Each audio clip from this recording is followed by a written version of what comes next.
Bob just found out he's having a second child. His first emotion, pure happiness. His second emotion, silent financial terror, because 7 seconds after that, Bob had already opened his calculator and done the math. $600,000? Are you kidding me? We're broke. But no, this video isn't about how kids are too expensive and you shouldn't have them. This video is about how much a child actually costs in the US in 2026. Based on real data, not internet horror stories, and more importantly, why a second kid usually doesn't cost twice as much as the first. Plus, the single biggest financial mistake parents make that can cost them more than all the diapers, daycare, and kids' sneakers combined. Let's look at it through Bob, who is still clutching his calculator for emotional support. According to a 2026 Lending Tree estimate, raising one child from birth to age 18 in the US costs, on average, about $303,000, even after tax credits.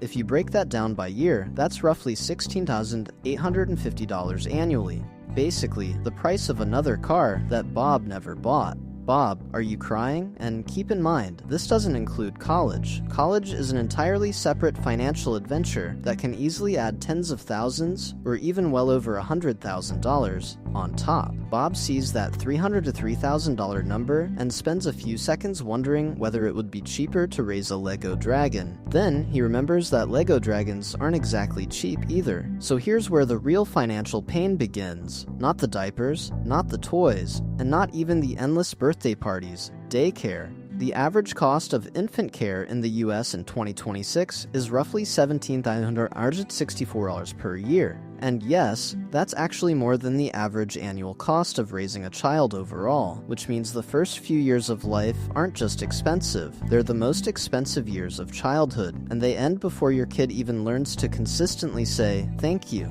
To make matters worse, these costs can vary dramatically depending on which state you live in. Bob looks at the daycare bill, then at his paycheck, then back at the daycare bill. They look suspiciously similar. Now for some good news. Based on family spending data, a second child often costs about 15 to 30% less than the first. Why? Because a lot of things have already been purchased. Clothes get handed down, the crib is already there, and some expenses simply don't double. Of course, this depends on the age gap between the children and whether you're paying for 2 daycare spots at the same time. But overall, a second child is usually cheaper than financial panic would have you believe. And if Bob thinks right now that a second child automatically doubles his financial pain, he's about to be very surprised. But wait, we've calculated almost everything, except for the most expensive mistake parents make, because the biggest financial problem with kids isn't actually the kids themselves, it's what parents do to their own financial future while raising them, and that's where the real trap begins. When children are born, many parents do exactly the same thing. They say, we'll just temporarily pause our retirement contributions. The problem is that temporarily often turns into years, and every year without investing in your 30s costs far more than a year without investing in your 50s. Because compound interest rewards one thing more than anything else: time. Let's look at the cold, hard math. Imagine that 30-year-old Bob completely pauses his investments for 10 years while his kids are young. Then, from age 40 to 65, he returns to investing his usual $500 per month at an average annual return of 7%. By age 65, Bob retires with about $4,000 or $5,000. Now let's look at a different scenario. Bob doesn't shut off the investment pipe completely, he just turns the valve down. For those same 10 years, he invests only $250 a month. Then, at age 40, he returns to his normal $500. Do you know how much he'll have at age 65? Nearly $653,000. Bob contributed only $30,000 more of his own money over those 10 years. And yet, he ended up with nearly $250,000 more. Thanks to compound interest, his retirement portfolio grew by almost $248,000 extra.